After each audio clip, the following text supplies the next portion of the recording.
ஆசீர்வாதமான நாள் உங்கள் அனைவருக்கும் ஆண்டவராகிய இயேசுவின் நாமத்தினாலே உங்களை மறுபடியும் வாழ்த்துகிறேன்.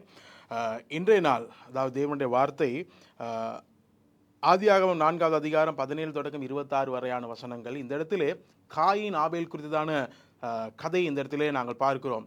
எங்களுக்கு தெரியும், ஆதாம் ஏவாளுக்கு பிறந்ததான பிள்ளைகள் தான் காயின் ஆபேல். எங்களுக்கு தெரியும், இந்த காயின் தன்னுடைய வாழ்க்கையிலே அவன் தேவனுக்கு முன்பதாக அவன் தவறு செய்தான். அவன் தான் இந்த பூமியில் முதலாவது கொலையை செய்கிறான்.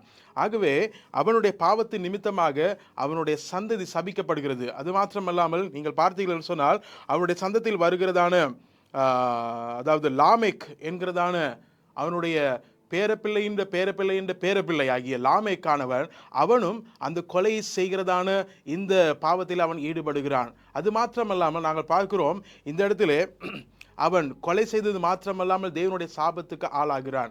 அதுபோல மறுபக்கம் செத் என்கிறதான இன்னொரு மகன் என்ன செய்கிறான்?